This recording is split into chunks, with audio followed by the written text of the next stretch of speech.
sit there and I'll give you the floor. Thank you very much. Thank you very much for inviting me. It's been a while now since Wouter contacted me, and I was very happy. I was also surprised that there is a school actually existing. I was like, wow, this sounds good. I mean, you know, it's great to have such a school actually. I still remember we had a bit of initial phase about this topic actually with Michelle at the new institute here in Rotterdam.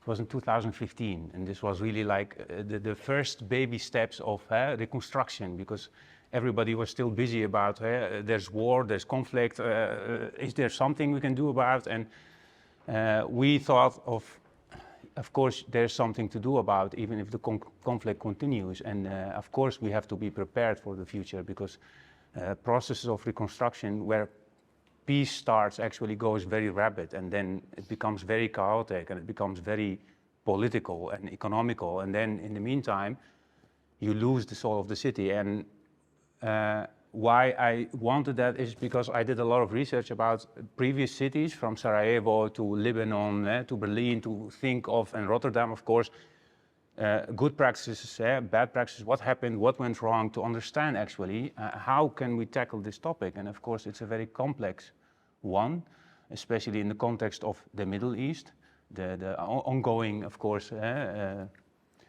conflicts in the Middle East as today is continuing, of course. So it's a very sensitive region for urbanists or trained architects to actually function in. It's very political.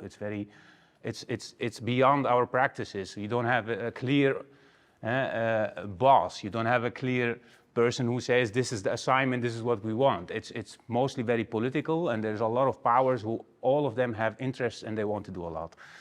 With that being said, I try to, of course, understand all of that, but beyond that, I also try to understand the invisible layers of the city, the layers we actually don't feel, while spatial planning actually accommodate them.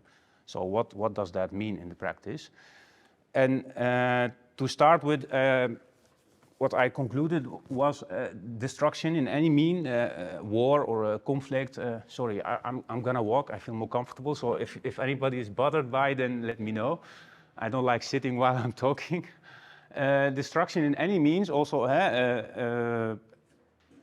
natural disasters, war, any destruction actually flatten out cities. It really reduced their complexity into one layer. And that's the biggest challenge for us, because in different contexts, of course, you have those layers taken with you, but you're unconsciously also keeping in mind and taking into account while you're designing a new neighborhood in Amsterdam or in Rotterdam. You take them with you. And with destruction, of course, they all disappear, and then it becomes more about rebuilding. And in the case of Lebanon, it was more political, about setting up buildings based on actually the political parties and the money to show that we are busy. But nobody was thinking of, like, actually, did the war ended in Lebanon? And many people nowadays think the war never ends in Lebanon, it's just stopped, it's just on hold, but actually the conflict is still continuing. So they contribute actually to divide the city even more and to accommodate that even spatially with their plans. But I mean, this is one thing we need to keep in mind. So I thought, how can we think of that? And between all of that, of course, there's hope. So the starting point was, there's hope. A bomb falls, a water line breaks, kids always enjoys it, you know. They even in the worst case circumstances, actually, they find places to play. They find places to make the place their own. So this is really what keeps me also going. There is always hope, and we need to keep that in mind. To give a brief context, of course, I think everybody by now knows where Aleppo is and where Syria is, and how does it work. But it's interesting also to see what the city model is, because it's have a very unique model, of course. We don't have a concentric or radial model. Actually, it's a combination of different models, the city of Aleppo, because it's developed very organically through the history. It's a city, of course, of a very long history. To compare it with some European cities, of course, you see the footprint of Aleppo comparing to Amsterdam. It's even smaller as footprint. But if you watch the density of Aleppo, you can compare it to Paris. So that immediately gives you an idea. It's a very compact, dense built city. over the day, there are more than 2.5 million, was more than 2.5 million people living in the city, and the official registered numbers of people were 1.7. So it's a very compact city, of course, and that comes because of its history. It was part of the Silk Line, Silk Road, of course. It was on the trading route, and it has a history of more than 10,000 years. There are a lot of cultures which were built upon each other. The castle of Aleppo is still, of course, recognizable. It's one of the most UNESCO World Heritage, of course, but it gives also ideas how the city were developed, of course, and you can see the landscape had a big influence of the development of the city, which changed over the time. And I always try to find the nice photos, of course, of the city, of course. It's fascinating in early mornings or late in the evening. If you're standing on the hill of the castle, of course, you have a very nice view over the city, and you can see the extension of the city. But how does it lay regionally? The coast, of course, of the Mediterranean Sea, Aleppo lays beyond the line, actually the earthquake line, also being called, which goes all the way to Istanbul and above, actually. Aleppo lays behind it, so you have the mountains, you have the sea, but then Aleppo lays behind it. It's a very productive agricultural land, the whole surrounding. There are some important elements in the region, like the dam above Euphrates, which brings a lot of water to Aleppo nowadays, because the river Quick is not really that good anymore. It's drying out, of course, and there's also a fascinating lake here, which is a salted lake, which actually in the summer it dries and then people collect salt. So it offers also local economy. It's just a process of hundreds of years, and it's still the same. Rain comes, drains the salt from all the surrounding. It comes to that lake in the winter, and then in the summer it dries and people start collecting salt. So it's fascinating to understand the context, and as you can see, there's a lot of agricultural land around it. It's very productive. It produces actually more than 40% of the country originally of food, but it's also the second largest city after Damascus, and it's the economical capital, or was the economical capital of Syria. So biggest part of the economy industry of Aleppo. Just this part of the city was the new industrial city, which was designed on the top of the city, and it's massive. It's more than 67 hectares of industry, and they were very much also busy with technology, but this is all before the war. And it was also interesting to understand where the people of Aleppo left, because many people think always, of course, that majority of the people left the country, which is the case, but internally also there's a lot of immigration, and a lot of people are still in the region who originally comes from Aleppo. And why it's important, of course, is that people who left, they want to come back, and this is happening already, but also what do they take with them and what they are getting back with them. And I worked, of course, besides Zaatari, I worked in a lot of camps in the region, trying to understand what those people are capable of, what do they take with them, what are their dreams, what are their wishes, what do they want to get back, because I always believe you get a bag with you when you leave, and you want the bag to be filled more when you're back. So how can we also use this population, the power, the ambitions, the hopes they have actually to prepare it for the future? And there were many projects also in Zaatari about training people for building new construction methods, preparing them for restoring the old city. So there are a lot of projects happening also in the meantime regarding that. And of course, you mentioned the camp, but there are not any more camps, there are cities. So with all the facilities, and they're growing fast. And it's fascinating because everybody who worked with the Syrian refugee community actually was impressed about the mentality of actually working and developing. They were not sitting, waiting for aid, they were developing. And what we understood in the camp in Jordan, in Zaatari, there was at a certain point a business of almost $100 million running in the camp, which was created by the refugees themselves without any other means. So it's also fascinating to understand that those are, this is the power you need if you're thinking of the future.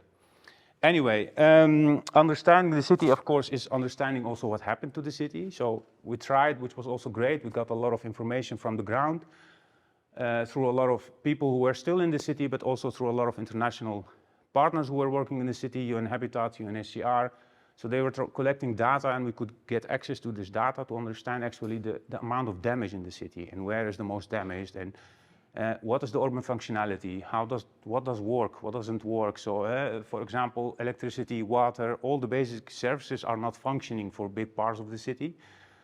More than 67% of the city is fully damaged. And the biggest part lays in the east part of the city, as you can see there, the darker spots. But funny enough also, Aleppo is a city of the sun, we call. So there are more than 3,000 hours of sun every year. So this was immediately a sort of a first thought of ideas of, can we use that? Can we... understanding also the main characters of the city, the topography, the green structures, the infrastructure, but also the typologies. Biggest part of Aleppo, actually the western part, which was more developed in the recent years, is more freestanding buildings, mostly high-rise buildings from 9, 10, 12. But the interesting part was here, of course, is that the majority of the city is informal settlements. And this is where the majority of the people were living. So more than also 60% of the people of the city were living in informal settlements. And those settlements were developed without planning. It was all organically. It's very simple. Landowner divide the land into plots and then they sell them and people build. So this is how it went, but they were mostly destroyed also. And fascinating enough, of course, is understanding the traditional architectural typology which was there, which actually gives us also a lot of input for the future typologies. Infrastructurally is very interesting, and it's also very important because in the context of Middle East, big part of cities in Middle East developed based on infrastructure investments. So, for example, it's another city, Damascus, had a master plan for French architect Écochard after the French left Syria. And he thought to protect the green productive landscape around the city, he said, we will plan a highway because then we protect the city from the growth. Nobody wants to live next to the highway. Exactly the opposite happened because people are used there. If there's accessibility, then I can expand. So this is a guiding tool. This is another way of thinking, of course, of how you can develop or guide the growth of the city because people, accessibility, they think, oh yeah, so I can build and I can easily go to the center or to the other part. So those were also different insights of what's going on. And as you can notice, there's almost no green structure in the city. And this puts a lot of pressure on the future of the city, but also on the quality, living quality of the city. So summarizing that, of course, trying to understand what is actually the assignment, what is waiting for us, what are we going to deal with, what do we need to think of, what do we need to plan, what do we need to prepare, of course. We figure out that we need more than 340,000 housing actually need to be rebuilt if people of the city want to be back and part of the city. And this is, of course, not a simple number. And this is not an easy process, of course. We have a lot of challenges about the energy, future of the energy, water, of course, shortages. I think a lot of you are now also aware that the next conflict in the Middle East will be about water. Because of climate change, there's more drought in the region, and the rivers are drying out. Rains is falling less, but if it falls, it goes very hard, and then you get floodings, but then you can't use them. So there's already a lot of research about can we prepare ourselves to overcome the next conflict in the region in the coming 20 years, because the whole region of the Middle East is facing problems with water shortages. We had another issue which we were dealing with. Beside that, the east part of the city, of course, politically was mostly the opposition for the current regime, and also the city was divided. So there was kind of division between the rich, which was living more in the west part of the city, which gives the cool breeze from the sea, which have more better landscape coming into it, and the east part, which were mostly had the labor.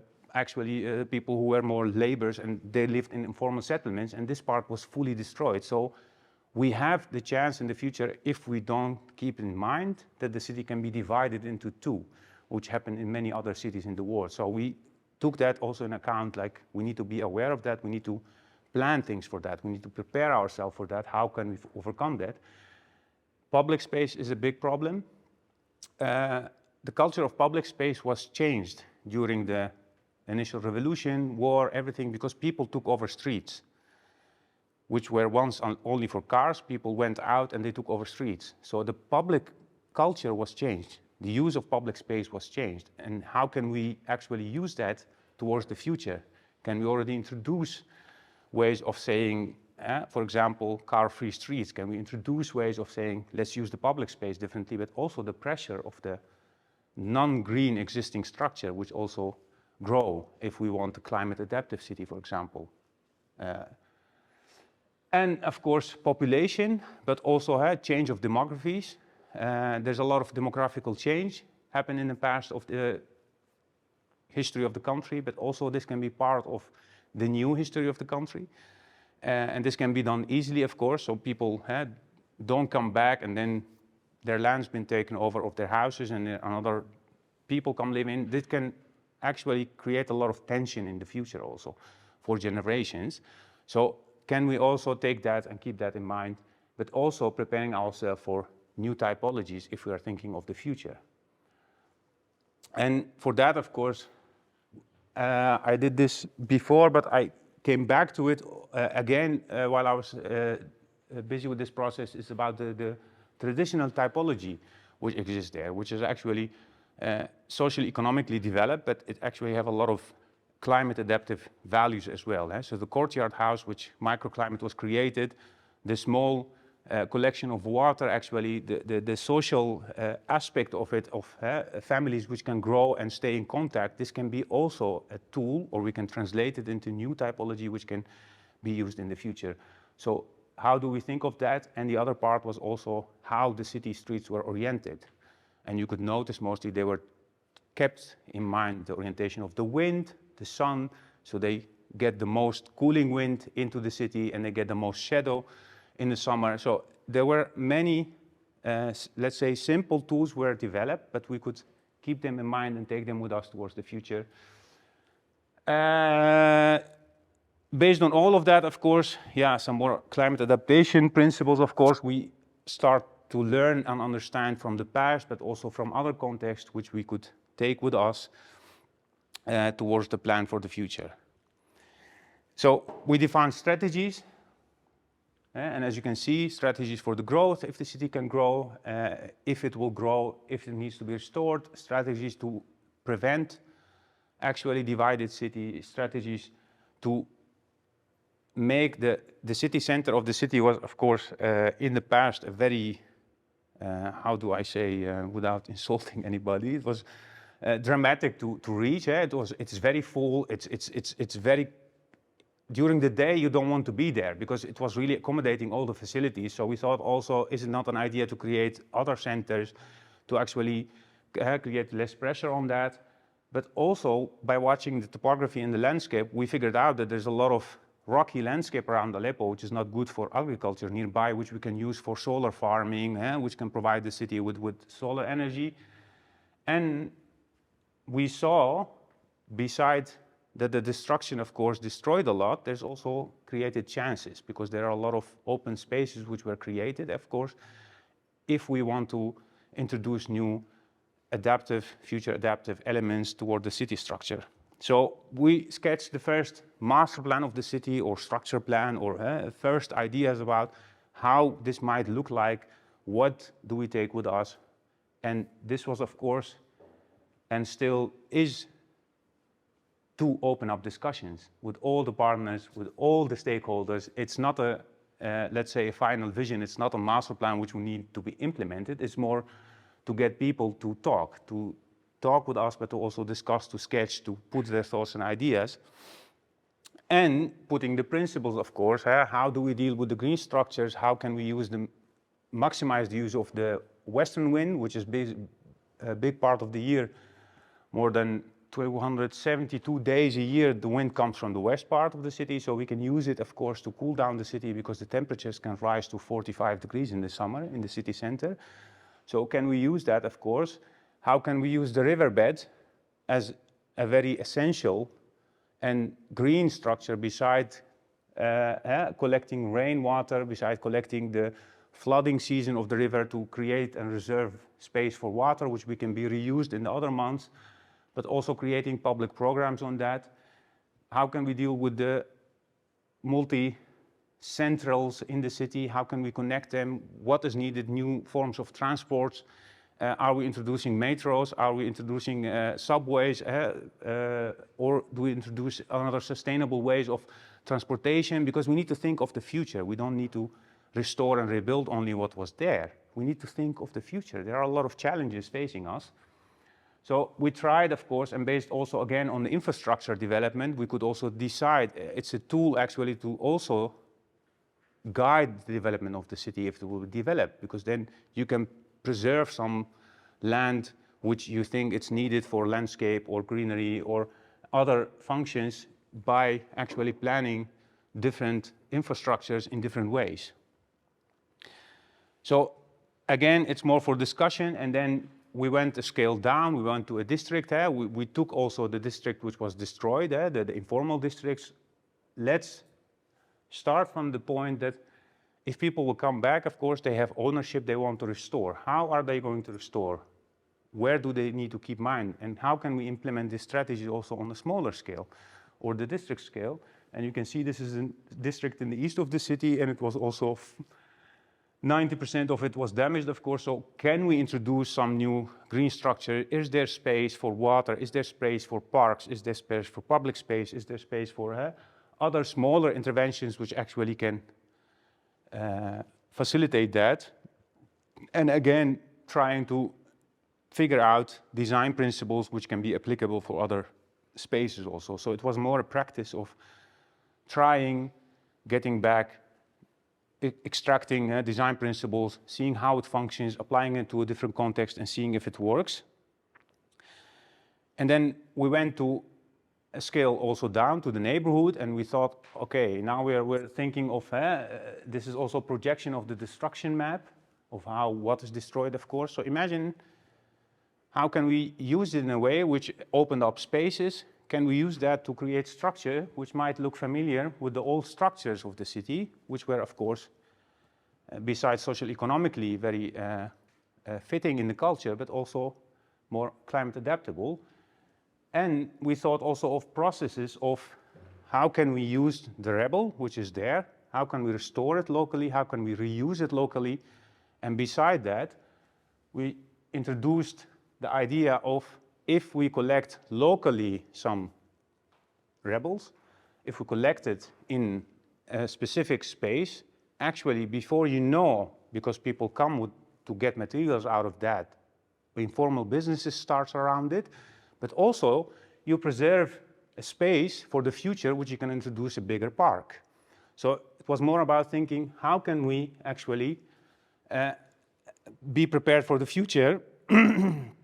Just a simple installation about thinking of that to understand how it works. And we noticed already, this was a photo taken by UN Habitat colleagues at Aleppo, that it's already happening.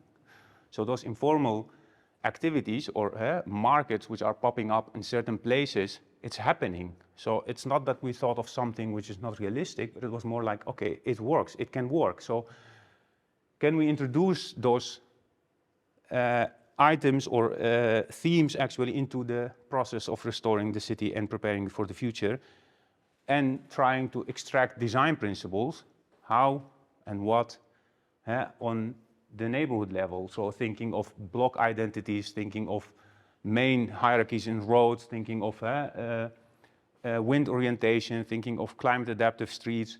So we try to put as much as possible of also the future challenges in our thinking way to understand how it might develop.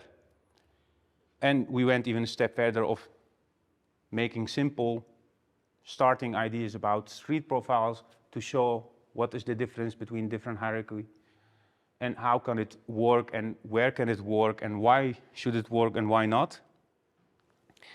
And interesting enough, we went even far with some landscape architects also about the type of trees actually which are very familiar for people there. Can we use them also as an item for identity, creating new identity, or collecting the identity which was there trees which people recognize, which have emotional but also personal connection with? Can we use them actually in the neighborhoods and plant them in streets, but also in different blocks, or to give them?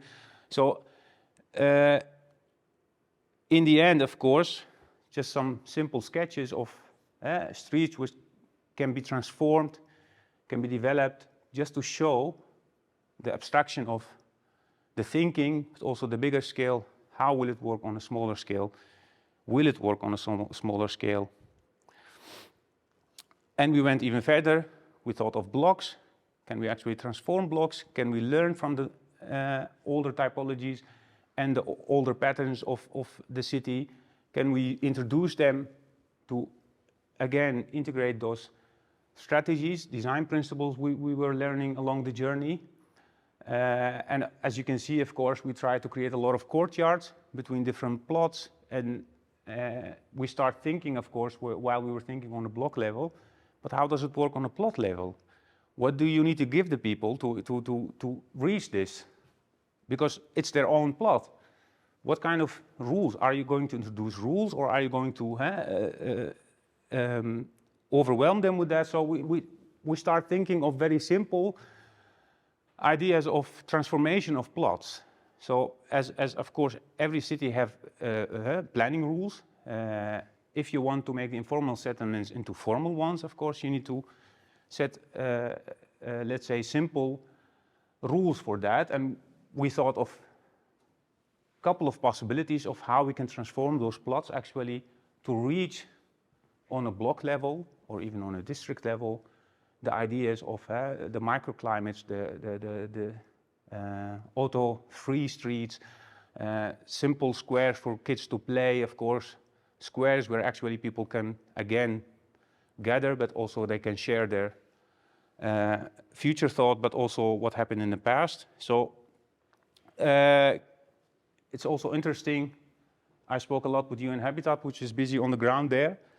And I thought you can negotiate even with people, because they are trying to do a lot of projects on the ground. They also have simple budgets for them. And I thought if you inform people and you say, okay, you get solar panels from us, so you get renewable energy because we have budgets for that, because they're trying to do all the streets lightening with solar panels. So imagine if it's on a plot level. You tell an owner, you get solar panels from us, but in return, we want you to create a reservoir under your house, to create a storage for water under your house, for rainwater.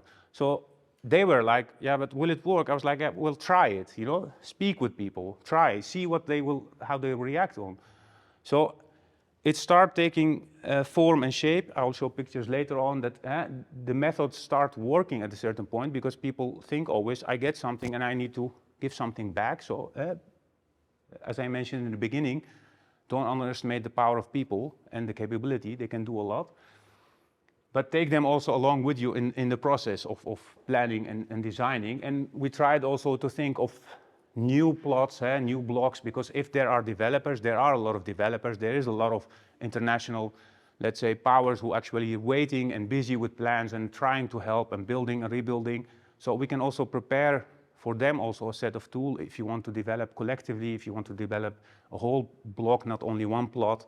You can also introduce the ideas of the climate adaptability, but also the social, economical part behind it also, because the social part, which is very interesting for the soul of the city, to make space for that is also very important. But this was all wishful thinking.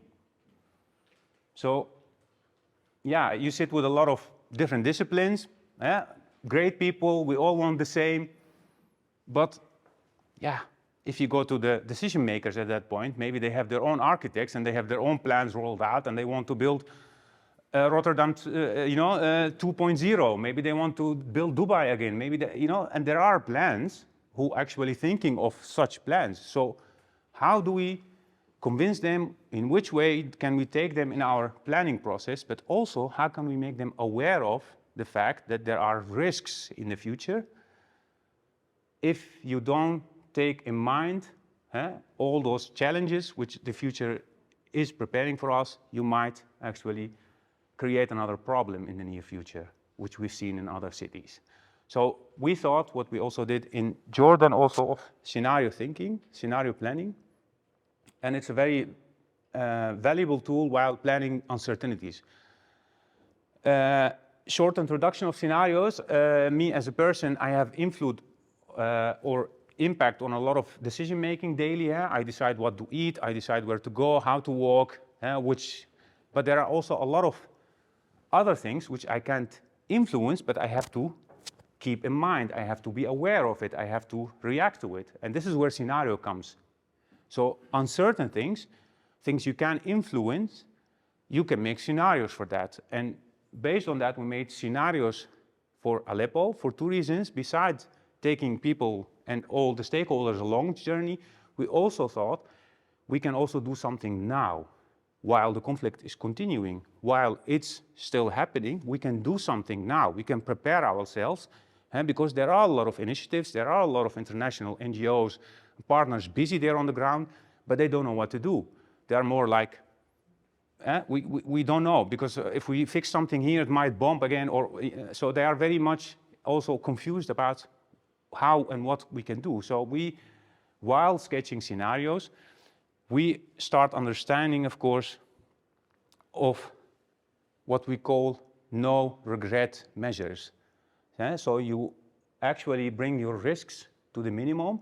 You start thinking of, if I have risks and if I have challenges, how can I prepare myself to get them as minimum as possible? So this is one scenario just to give you a simple sketch about how does it work. If we have the base case scenario was this, of course, if there are stability and growth. So imagine there's peace in the Middle East, it's all fixed, and we get a lot of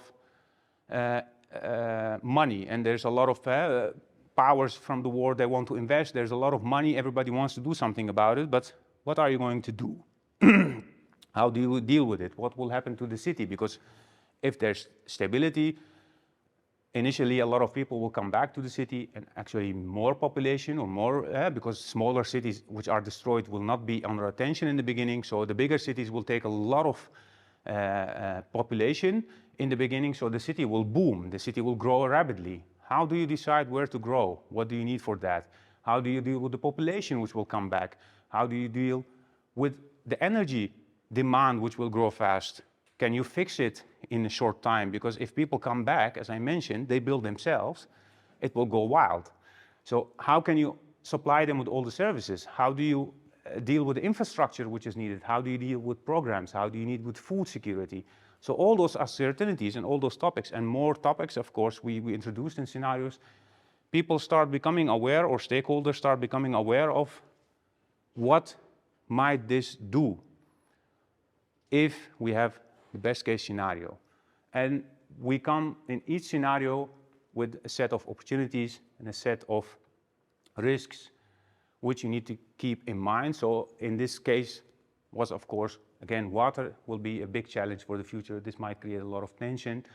Traffic, of course, deterioration of infrastructure if you don't invest in it, because big amount of people will use, of course, the infrastructure. Housing, informal settlement will come back again because people will build, it will go viral, of course. And waste, which was also a big challenge in the camp, of course. What do you do with the waste, which we create every day as a human being? So by that, people start, or stakeholders start becoming aware of actually the risks, but also becoming aware of the no regret measures. And this is what we did, of course, in 4 scenarios. I'm not going to speak about all of them. It will take a lot of time. But it was more to understand what can we do now at this moment, and what we figure out from all the 4 scenarios, actually, that investment in infrastructure, renewable energy, also preparing for bio-based, more climate-friendly materials, so planting trees which can be used in the reconstructions, all those things popped up. So they start becoming aware, and beside that also on a smaller scale, making people not connected to the bigger network, preparing smaller pieces of the, I say always the puzzle, get all the smaller pieces together. So introduce also renewable energy, ask people to actually all use it, so you're less actually fragile. You don't depend anymore on the central part. So that gives us a lot of insight, but gives also a lot of international partners, which is great that they joined all, of course, the workshops. I didn't sketch these scenarios alone. I can't do them alone. It's a great tool actually to invite everybody around the table, but the introduction, the maps, the ideas, the master plans, they were more a tool actually to open up the discussion, but to show immediately the spatial impact on a city level to the plot level. So this was more or less the tool, and with those workshops, of course, all the stakeholders in the end of the day start becoming aware of their role, but also understanding what can we do now, even though if this situation stays unstable. So this was a great idea, and we already, as I mentioned before, there are some things happening already. So this was more showing them, like, can you do this on a bigger scale, but on a smaller scale it's happening a lot, smaller activities, smaller greenery, of course, training people on all traditional ways of restoring the traditional, the old city of Aleppo, of course, and it's interesting how also we can reuse the public space again while the situation is still unstable. And for that, of course, kids are very good at that. They don't have boundaries, and you just need to put a swing for them, and then they're, the whole day playing. So there are some things going on, of course, on a smaller scale. On the other hand, of course, we start getting a lot of notes from people. So they send notes through WhatsApp or email or any communication, and they put things on it, and they put ideas, and what do we need to do? How can we do it differently? What can we design? So this is also another way, really very small, low accessibility also for everybody to actually stay in contact, and it's working. You just tell, I always mention the example, in the 90s, those television satellites came to the Middle East. So if one neighbor installed one, in 1 week time, the whole neighborhood was full of them. So you just need one virus, and then the whole neighborhood will get infected. And this is happening now with solar panels, it's happening with collecting rainwater. Just introduce ideas and just give it to one person, and they learn quickly from each other because they see the added value. They see what they can gain of it. And it was funny also, one person reacted to me and he said, yeah, my mother says that don't turn on the solar panels because they are very expensive. We want to keep them as long as possible. These reactions you get, it's funny, it's nice, so people are really busy with that and they understand the added value, but it's great that it's working on a smaller scale, of course, because the bigger scale, the long term, this will take a lot of time. This is more political, it's more international, it's bigger. It's also depending on the local government, but also the regional stability and all the stakeholders.